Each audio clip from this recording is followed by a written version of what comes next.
On this day in 1959, Celtic played their first match under the soaring Celtic Park floodlights.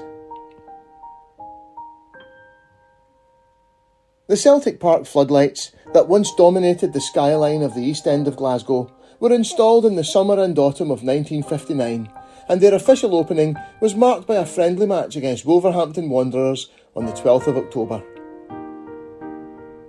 It wasn't the first time floodlights had been installed at Celtic Park. On Christmas Day 1893, a friendly match was played under electric lights against Clyde, which proved a moderate success. The Dundee Courier of the 27th of December 1893 reported, "Football has been previously played at night under artificial light, particularly at the Edinburgh and Glasgow exhibitions, but this was the first match of the kind on a private field. 16 arc lamps are utilised to illuminate the playing pitch, the lights being hung from high poles erected inside the racing track, with a row suspended up the middle of the field. On Monday evening, the atmosphere was foggy and not very favourable to the experiment, but there appeared to be sufficient light for the players to follow every movement of the ball. A hard game ended in a draw of 1 goal each."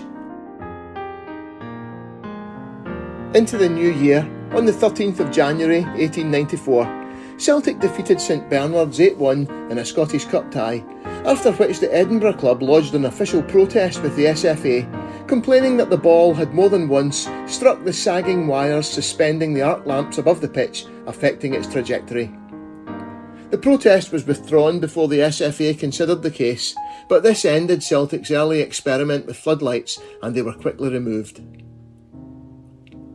Floodlit matches became increasingly popular in the early 1950s, but now Celtic were slow to utilise them, and they were one of the last Division 1 teams in Scotland to have them installed. In an article that might have been written by the Engineers' PR department, the Scotsman reported on the day of Celtic's match against Wolves, "Their drench lighting system has been specially designed by Miller and Stables Limited to accommodate great banks of Atlas projectors. Its designers claim that the giant tower and the light sources combine to give a balanced beam structure, achieving an integrated pattern of light without glare. Lamp mountings have been balanced aerodynamically to eliminate stress under any wind condition. The towers at Celtic Park have been carefully sited, 2 behind each goal, to give balanced light. Miller and Stables have fitted floodlight installations on many industrial sites and at a number of football grounds, including Easter Road, Tynecastle and St James's Park, Newcastle, and they rate Celtic's the best in Britain. The tower lights there are 20% stronger and 17 feet higher than Newcastle United's ground, which were previously regarded as the best, and twice the height of those in Edinburgh." While Celtic's floodlights were regarded as Britain's best, the team on the park was far from it by 1959. The side that had won the Coronation Cup in 1953 had, for the most part, reached the end of its shelf life after the 7-1 League Cup win over Rangers in 1957, and cynics claimed that Bobby Collins and Willie Fernie had been sold to Everton and Middlesbrough respectively the previous year, only to pay for the new floodlights. The club was 2 years into what would become a 7-year trophy drought, and already in a slump, things would get a lot worse before they got better. Some familiar names were already emerging into the first team as Celtic lined up: Fallon, Mackay, Mochan, Smith, Evans, Peacock, Chalmers, McVitie, Lockhead, Divers, Auld. Wolves were the back-to-back English champions, and even without the recently retired Billy Wright and 5 first-team regulars, they were too good for an inexperienced Celtic. The Scotsman reported on the 13th of October 1959, "The English League champions, Wolverhampton, even without their regular half-back line of Slater, Showell and Flowers, provided a magnificent display of football at Celtic Park last night, enhancing Celtic's floodlighting installation. The 45,000 crowd saw football as it should be played, with Wolves building up attack with slide rule precision and giving Celtic's defence no respite whatsoever."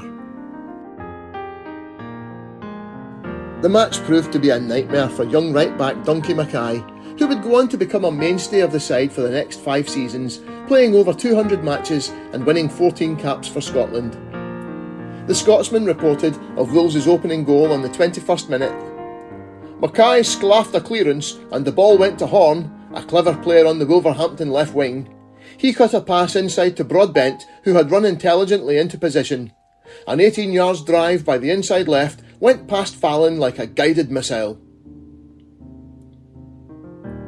Celtic attacked enthusiastically and more through determination than skill created several half chances, with the ball being cleared off the line following a driven corner from Bertie Auld. But, Cyril Horn reported in the Glasgow Herald of the 13th of October, only Fallon and Evans were players of class comparable with those of Wolves, despite the fact that the English League champions fielded no fewer than 5 reserves.